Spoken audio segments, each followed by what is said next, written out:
नमस्कार, स्वागत है आप सभी का। दूरदर्शन समाचार आप देख रहे हैं और सांकेतिक भाषा के इस खास बुलेटिन को लेकर हाजिर हूं मैं कृतिका और मेरे साथ है मेरी सहयोगी मनीषा, जो खबरों को सांकेतिक भाषा के जरिए आप सभी तक पहुंचाएंगी। तो चलिए शुरुआत करते हैं इस खास बुलेटिन की और सबसे पहले देख लेते हैं सुबह की सुर्खियां। गृह मंत्री और भाजपा के वरिष्ठ नेता अमित शाह आज हरियाणा में पिछड़ा वर्ग सम्मान सम्मेलन को करेंगे संबोधित। महेंद्रगढ़ में विधानसभा चुनाव की रणनीति की करेंगे समीक्षा।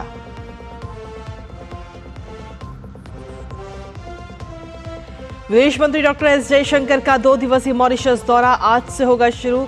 मॉरिशस के प्रधानमंत्री प्रविंद जगन्नाथ से करेंगे मुलाकात। द्विपक्षीय संबंध मजबूत करने पर भी करेंगे चर्चा। मौसम विभाग का पश्चिम तट और गुजरात के लिए आज भारी बारिश का अलर्ट। यूपी में 17 जिलों में भीषण बाढ़ को लेकर सीएम योगी आदित्यनाथ ने की बड़ी बैठक। मुंबई एक्सप्रेस हाईवे के पास ट्रैक्टर और बस की टक्कर में 5 लोगों की मौत, कई अन्य हुए घायल। घायलों का अस्पताल में इलाज जारी।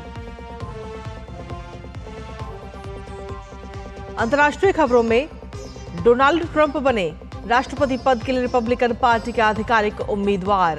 ट्रंप ने ओहायो से Republican senator James David Vance को बनाया उपराष्ट्रपति पद का उम्मीदवार। और फिलिस्तीन के शरणार्थियों की मदद के लिए भारत ने बढ़ाए हाथ। संयुक्त राष्ट्र राहत और कार्य एजेंसी को $25 लाख की पहली किस्त की जारी।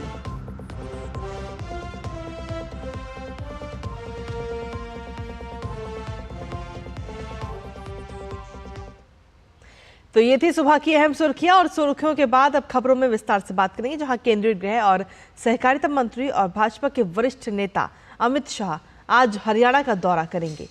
अमित शाह महेंद्रगढ़ के पाली में आयोजित पिछड़ा वर्ग सम्मान सम्मेलन को संबोधित करेंगे।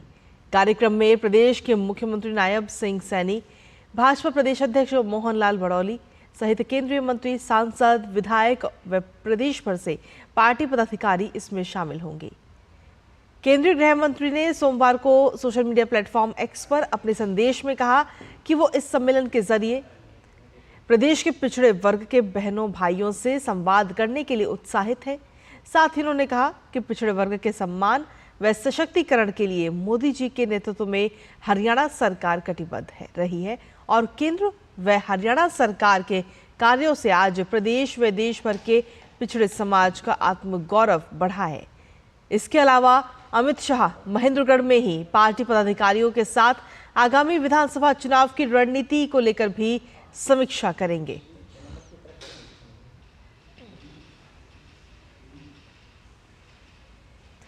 वहीं विदेश मंत्री डॉक्टर एस जयशंकर आज से मॉरिशस की 2 दिन की यात्रा पर रहेंगे।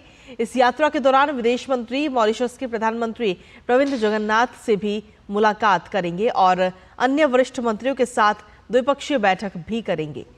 इसके साथ ही एस जयशंकर मॉरिशस के अन्य प्रमुख नेताओं के साथ भी बातचीत करेंगे। विदेश मंत्रालय के अनुसार इस यात्रा में से दोनों देशों को आपसी संबंध के विभिन्न पहलुओं पर व्यापक चर्चा का अवसर मिलेगा। इसके साथ ही ये यात्रा भारत मॉरिशस संबंधों के महत्व को रेखांकित करती है और ये भारत की पड़ोसी प्रथम की नीति, विजन सागर और ग्लोबल साउथ के प्रति प्रतिबद्धता को भी दर्शाती है। और वहीं जम्मू कश्मीर के डोडा जिले में सुरक्षा बलों और आतंकवादियों के बीच गोलीबारी की घटना सामने आई है। जानकारी के मुताबिक डोडा के देसा इलाके में देर रात शुरू हुई इस मुठभेड़ में भारतीय सेना के कुछ जवान घायल भी हुए हैं। इसके बाद से ही जम्मू डोडा हाईवे पर सुरक्षा बढ़ा दी गई है। साथ ही मुठभेड़ की इस घटना के चलते अतिरिक्त सुरक्षा बल घटनास्थल पर पहुंच चुके हैं। जम्मू कश्मीर पुलिस, सेना और सीआरपीएफ इलाके की जांच कर रही है। और आगे बढ़ते हुए बात मौसम की कर लेते हैं, जहां उत्तर प्रदेश, गुजरात से लेकर बिहार और असम तक कई राज्यों में बाढ़ का कहर जारी है। इस बीच मौसम विभाग ने केरल, गोवा, महाराष्ट्र, कर्नाटक समेत गुजरात के सौराष्ट्र और कच्छ में आज भारी बारिश का रेड अलर्ट जारी किया है। मौसम विभाग के मुताबिक ओडिशा तट पर निम्न दबाव का क्षेत्र बनने से गुजरात, महाराष्ट्र और कर्नाटक क्षेत्र में मानसून की सक्रियता बढ़ी है। वहीं मौसम विभाग ने अगले 4 दिन के दौरान तेलंगाना, तटीय आंध्र प्रदेश, यनम, छत्तीसगढ़ और उत्तरी कर्नाटक में अलग अलग स्थानों पर भारी बारिश की भी संभावना जताई है।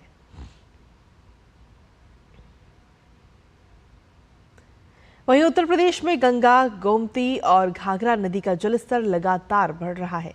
रामगंगा, गर्रा, खनौत, राप्ती, बूढ़ी राप्ती, कानो, शारदा नदियां भी खतरे के निशान से ऊपर बह रही हैं। लखीमपुर खीरी से लेकर बलरामपुर, अयोध्या, उन्नाव और बलिया बस्ती समेत 20 जिलों के करीब 900 गांव इस वक्त बाढ़ की चपेट में हैं। बलिया में घाघरा नदी के कटाव के कारण 13 गांव पानी में डूब गए हैं। वाराणसी में 48 घंटे में गंगा नदी का जलस्तर 2 मीटर तक बढ़ा है।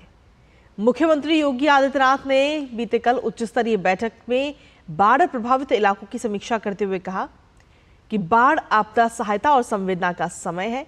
उन्होंने पीड़ित परिवारों को तत्काल सहायता उपलब्ध कराने के साथ ही 24 घंटे में मुआवजा देने के भी निर्देश दिए हैं। बाढ़ पीड़ितों के साथ सभी अधिकारियों व कर्मचारियों को शिष्टता से पेश आने की भी नसीहत दी है। वहीं 22 जुलाई से संसद के मानसून सत्र की शुरुआत हो रही है। विपक्षी दलों के साथ सहमति बनाने के लिए सरकार की तरफ से 21 जुलाई को सर्वदलीय बैठक बुलाई गई है। 21 जुलाई को सुबह 11 बजे ये बैठक होगी। संसद का पिछला सत्र बेहद हंगामेदार रहा था। संसद का 22 जुलाई से शुरू होने वाला अगला सत्र 12 अगस्त तक चलेगा। इस सत्र के दौरान केंद्र सरकार का पूर्ण बजट भी पेश किया जाएगा। लोकसभा में 23 जुलाई को केंद्रीय वित्त मंत्री निर्मला सीतारमण बजट पेश करेंगी। और वही अब बात करते हैं, आज एक हादसा भी सामने आया है। दरअसल मुंबई एक्सप्रेस हाईवे पर एक बड़ा हादसा हो गया। इस हादसे में श्रद्धालुओं से भरी हुई बस एक ट्रैक्टर से टकरा गई। नवी मुंबई के डीसीपी विवेक पानसरे की ओर से दी गई जानकारी के मुताबिक हादसे में 5 लोगों की मौत हो गई और 42 अन्य अभी घायल हैं। घायलों को इलाज के लिए नजदीकी अस्पताल में भर्ती कराया गया है। वहीं जानकारी के मुताबिक बस में सवार सभी यात्री आषाढ़ी एकादशी के अवसर पर लोग एक निजी बस में पंढरपुर जा रहे थे।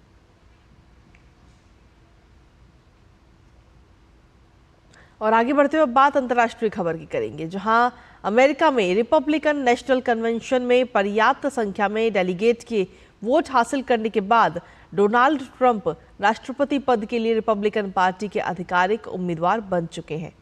उन्हें डेलीगेट्स के 2387 वोट मिले, जबकि उम्मीदवारी तय करने के लिए 1215 वोटों की ही जरूरत होती है। वो मिलवाउकी में पार्टी के सम्मेलन में शामिल प्रतिनिधियों के वोट प्राप्त करके आधिकारिक रूप से रिपब्लिकन उम्मीदवार बन चुके हैं। डोनाल्ड ट्रंप की हत्या की असफल कोशिश के बाद कड़ी सुरक्षा के बीच रिपब्लिकन नेशनल कन्वेंशन कल शुरू हुआ। इस दौरान रिपब्लिकन पार्टी ने राष्ट्रपति पद के लिए डोनाल्ड ट्रंप के नाम का आधिकारिक ऐलान किया।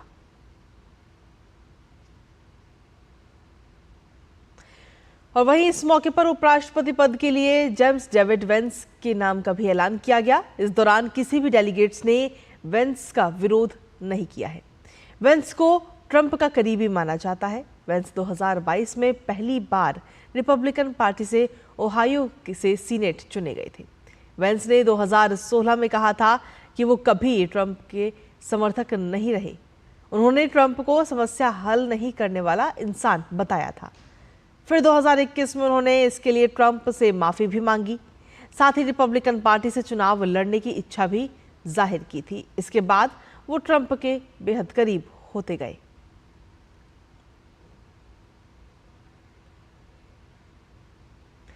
भारत ने जंग से जूझ रहे फिलिस्तीन की मदद के लिए बड़ा कदम उठाया है।